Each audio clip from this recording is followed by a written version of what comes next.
Hi, I'm Chris Bleddy. I'm an author, speaker, and a survivor of late-stage and recurring ovarian cancer. Today I want to talk about lab results.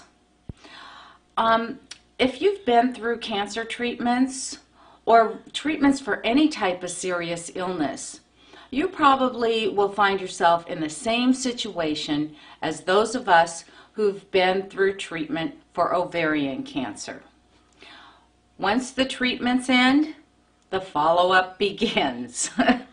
And for most ovarian cancer patients, our follow-up consists of visiting the doctor every 12 weeks for the next 5 years. And that's even if we've been declared cancer-free or N.E.D, no evidence of disease. We're told that every 12 weeks we have to make an appointment with our doctor. About a week before that appointment, we need to go to the lab and have a CA-125 blood test taken. Now that doesn't sound so bad, but what happens is we get on this hamster wheel. Right before we have to make our appointment for the lab, all of a sudden we start thinking about that blood test. And we start to create some stress around that blood test, because if those numbers go up, that's an indication that cancer could be recurring. And so even before we've gone to the lab, the stress starts. Then we get to the lab, we take the blood test, and then we have to wait a whole week before we go to the doctor and find out what that number is. Now, that stress gets worse and worse the longer we go through this every 12 weeks, because if we get the results back from the blood test, and let's say our CA-125 jumped 2 points, 2 or 3 points, now all of a sudden we start stressing.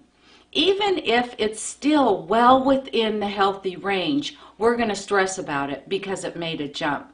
So now, instead of just stressing the week before we see the doctor, now most women end up stressing the whole 12 weeks until they get to the next blood test.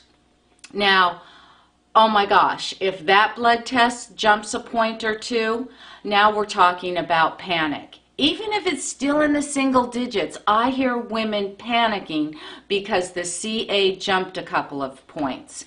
And this stress continues every 12 weeks.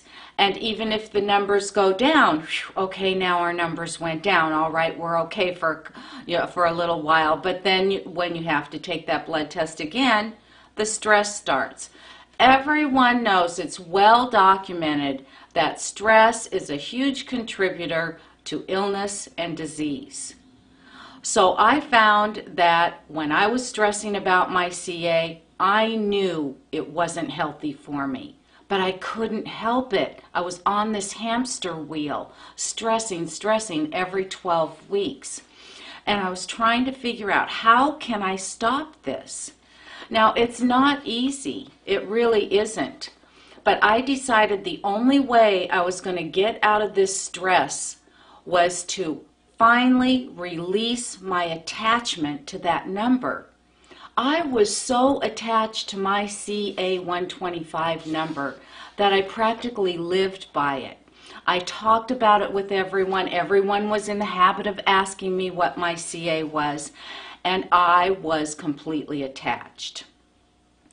Now, I had to get very realistic and ask myself, who needs this number? Okay? Honestly, it's my doctor who needs the number. It's your doctor who needs the number. We don't need the number of that lab test. It is our doctor's job to worry about our lab results, not ours. Believe me, if there's anything to worry about with your CA-125 blood test or any other lab result, you're going to hear about it.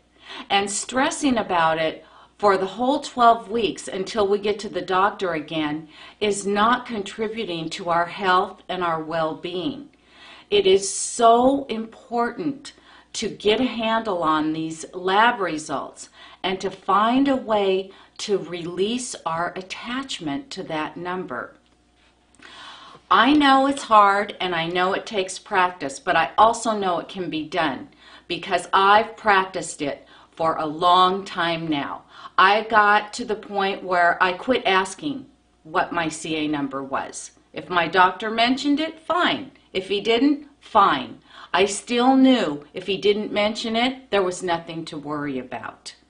And I cannot tell you how important it is to release those things that no longer serve us well. Release those things that are not contributing to our health. And I encourage you to start practicing this. Try to let go of your attachment to that number. Try not asking your doctor about it, and continue to do this until you get to the point that I got to, where I really don't care anymore, where I really don't have a concern. And I know if there's a concern, I'll hear about it soon enough. So I encourage all of you, practice releasing those things that no longer serve you. And stressing over our lab results is probably one of the most important things we can let go of.